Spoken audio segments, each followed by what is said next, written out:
Hello student, hello friends, good morning all of you. I am Bhupendra Kumar Tyagi. Student, आज मैं 12th class लूंगा और 12th class में आज ज्योग्राफी पढ़ाई जाएगी. और बच्चों, ज्योग्राफी में सेकंड लेसन आपको पढ़ाएंगे. लेसन का नाम है world population, distribution, density and growth population, अर्थात विश्व जनसंख्या, वितरण, घनत्व व जनसंख्या वृद्धि. स्टूडेंट, इस चैप्टर में आपको कौन कौन से टॉपिक, कौन कौन से इंपोर्टेंट पॉइंट पढ़ाए जाएंगे अभी मैं बता रहा हूं. देखिए, इस चैप्टर में इंपोर्टेंट पॉइंट्स हैं वितरण के प्रकार, यानी distribution of population and types and factors. देखिए, सबसे पहले वितरण आप देखेंगे. स्टूडेंट, विश्व में जनसंख्या का वितरण कहीं भी समान नहीं है. कहीं पर पॉपुलेशन ज्यादा है तो कहीं पर कम है. अगर हम कॉन्टिनेंट की बात करते हैं तो कॉन्टिनेंट में आप देखिए, एशिया कॉन्टिनेंट जहां वर्ल्ड की 59.5% पॉपुलेशन रहती है. Second, Africa continent 16.9% population world की अफ्रीका में रहती है. Third, Europe continent 9.7% population Europe में रहती है वर्ल्ड की. और साउथ अमेरिका 8.5% पॉपुलेशन यहां रहती है. और इसके साथ है नॉर्थ अमेरिका, यहाँ पर 4.8% पॉपुलेशन वर्ल्ड की रहती है. इसके साथ ओशियाना, यानी कि इसे ऑस्ट्रेलिया कॉन्टिनेंट भी कहते हैं, 0.5% पॉपुलेशन ऑस्ट्रेलिया में रहती है. Australia is smallest continent in the world. ये संसार का छोटा महाद्वीप है जहां केवल 0.5% पॉपुलेशन रहती है. And Asia is largest continent of the world. There are live 59.5% population of the world live in Asia continent. Student, मैंने भी बताया कि डिस्ट्रीब्यूशन एक समान नहीं है. कहीं पर पॉपुलेशन ज्यादा है तो कहीं पर कम है. देखिए, अगर हम वर्ल्ड की बात करते हैं तो वर्ल्ड में 10% एरिया, वर्ल्ड का 10% एरिया ऐसा है जहां पर वर्ल्ड की 90% पॉपुलेशन, यानी कि 10% भाग में विश्व की 90% जनसंख्या निवास करती है. और वर्ल्ड का 90%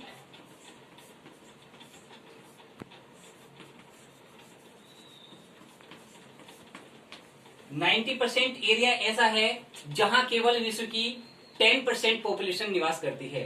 तो इन दोनों आंकड़ों से आप डाटा से देखेंगे कि विश्व के जनसंख्या वितरण में कितना डिफरेंट है, कितना अंतर है, कितनी असमानता है. अब हम पढ़ेंगे बच्चों वितरण के कारक, फैक्टर ऑफ डिस्ट्रीब्यूशन. सबसे पहले नंबर 1, ज्योग्राफिकल फैक्टर. इसे कहते हैं भौगोलिक कारक. भौगोलिक कारक में फैक्टर आते हैं जैसे पेय और इसके साथ शुद्ध जल की प्राप्ति, और सोयल मिट्टी, ऊंचावच, क्लाइमेट, अर्थात जिन क्षेत्रों में पीने की पानी की सुविधा होगी, उपजाऊ मिट्टी होगी, वहां की जलवायु सुटेबल होगी. और इसके साथ साथ वहां के जो फिजिकल फैक्टर हैं, ऊंचावच वगैरह, प्लेन या समतल होंगे तो वहां पर पॉपुलेशन ज्यादा होगी. और इसके साथ साथ वहां डेंसिटी ऑफ पॉपुलेशन भी अधिक होगी. Second, economics factor. इसे कहते हैं आर्थिक कारक. आर्थिक कारक में जैसे अर्बनाइजेशन, यानी कि नगरीयकरण, इंडस्ट्रियलाइजेशन, औद्योगिकरण, और इसके साथ माइनिंग, खान, यानी कि खनिजों को खान के द्वारा निकालना. जहां पर ये फैक्टर होंगे वहां पॉपुलेशन ज्यादा होगी और इसके साथ साथ डेंसिटी ऑफ पॉपुलेशन भी अधिक होगी. इसके साथ नंबर 3 पर है कल्चर एंड सोशल फैक्टर, सांस्कृतिक और सामाजिक कारक.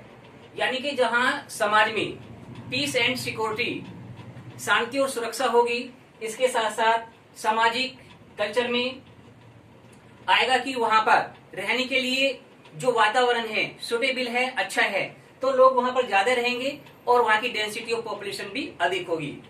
अब मैं सेकंड पॉइंट पर आता हूं भी, डेंसिटी ऑफ पॉपुलेशन. इसे कहते हैं जनसंख्या का घनत्व. अब क्वेश्चन आता है कि what do you mean by density of population. जनसंख्या के घनत्व से आप क्या समझते हैं? तो स्टूडेंट, पर किलोमीटर या पर मील में रहने वाली कुल जनसंख्या को जनसंख्या का घनत्व कहते हैं. अर्थात किसी क्षेत्र में 1 किलोमीटर में या 1 मील में टोटल पॉपुलेशन कितनी रहती है, इसको डेंसिटी ऑफ पॉपुलेशन कहा जाता है। इसके साथ सी आता है माइग्रेशन। माइग्रेशन का मतलब होता है प्रवास। अब आप अच्छी प्रकार से जानेंगे कि माइग्रेशन क्या है, व्हाट इज माइग्रेशन, प्रवास क्या है। स्टूडेंट, जब कोई व्यक्ति अपने निवास स्थान से या व्यक्ति समूह अपने निवास स्थान से किन्हीं कारणों से किसी दूसरे स्थान पर जाकर बस जाता है तो उसे प्रवास कहा जाता है। बहुत सारे कारक हो सकते हैं, कोई भी और कारण भी हो सकते हैं। टाइप प्रवास के कई प्रकार हैं, जैसे क्षेत्रीय प्रवास, जब व्यक्ति अपने निवास स्थान से किसी पास के स्थान में या थोड़ी दूरी पर जाकर बस जाता है तो क्षेत्रीय प्रवास होता है। एक है राष्ट्रीय प्रवास, जब व्यक्ति अपने ही देश में एक जगह से या एक प्रदेश से दूसरे प्रदेश में जाकर बस जाता है तो उसे राष्ट्रीय प्रवास कहते हैं। तीसरा है अंतर्राष्ट्रीय प्रवास, जब व्यक्ति एक देश से दूसरे देश में जाकर किन्हीं कारणों से बस जाता है तो उसे अंतर्राष्ट्रीय प्रवास कहते हैं। यहाँ पर मैं आपको बता दूं बच्चों, हमारी इंडिया में महिला प्रवास यानी कि फीमेल का जो माइग्रेशन है वो मुख्य रूप से मैरिज होता है, शादी होता है। शादी होती है तो महिला अपने ससुराल पक्ष में चली जाती है और ससुराल में रहती है तो उसका माइग्रेशन नेचुरल हो जाता है। पुरुष प्रवास की बात करें बच्चों भारत में, तो पुरुष प्रवास का मुख्य कारण होता है रोजगार के लिए व्यक्ति अपने स्थान को छोड़कर दूसरे स्थान चला जाता है। अर्थात काम की तलाश में हमारे देश में युवक एक स्थान को छोड़कर दूसरे स्थान पर, एक राज्य को छोड़कर दूसरे स्थान पर, दूसरे राज्य में चला जाता है। तो जो पुरुष प्रवास है मुख्य रूप से वह होता है नौकरी की तलाश, रोजगार की तलाश या कार्य की तलाश। इसके साथ आपको मैं बताऊंगा फैक्टर्स। देखिए, प्रवास के जो कारक हैं बच्चों, दो कारक हैं। जब किसी स्थान की उत्तम जलवायु, वहां का रोजगार, वहां शांति और सुरक्षा और इसके साथ वहां पर अनेक प्रकार की फैसिलिटीज होती हैं तो व्यक्ति उस ओर जाने के लिए उन्मुख हो जाता है। अर्थात वहां पर जाने की उसकी इच्छा होती है और वह चाहे रोजगार की तलाश में जाए चाहे अन्य कारणों से जाए तो वहां जाकर बस जाता है।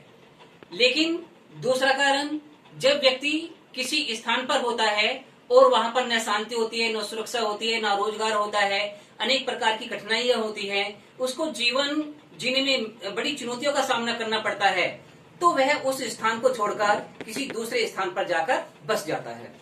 अब आता है role of science and technology for the growth population, अर्थात विज्ञान और प्रौद्योगिकी, टेक्नोलॉजी मीन्स प्रौद्योगिकी के कारण जनसंख्या में वृद्धि कैसे हुई है। स्टूडेंट, अगर आज हम प्रेजेंट टाइम में देखें तो facilities of medicine, facilities of hospital, facilities of doctors और इसके साथ गुड मेथड ऑफ ट्रीटमेंट, ये सब पॉपुलेशन के इंक्रीज में अपना सहयोग करते हैं। जब पहले डिजास्टर होता था, चाहे नेचुरल डिजास्टर है, ह्यूमन डिजास्टर है, तो उस समय there was no facilities of good medicine और बहुत से व्यक्ति अपने इलाज के अभाव में मर जाते थे।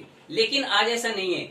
आज टेक्नोलॉजी ने और चिकित्सा सुविधाओं ने इस सब को दूर किया है और व्यक्ति यानी कि पॉपुलेशन ग्रोथ में अपना सहयोग दिया है, अर्थात उसे समय पे ट्रीटमेंट मिल जाती है। मेरे कहने का मतलब है कि पॉपुलेशन इंक्रीज में तकनीकी और विज्ञान का अपना महत्वपूर्ण योगदान है। ओके स्टूडेंट, आज मैंने आपको बताया distribution of population, factors of distribution of population and density of population, migration and type and factors of migration. Okay, that's all.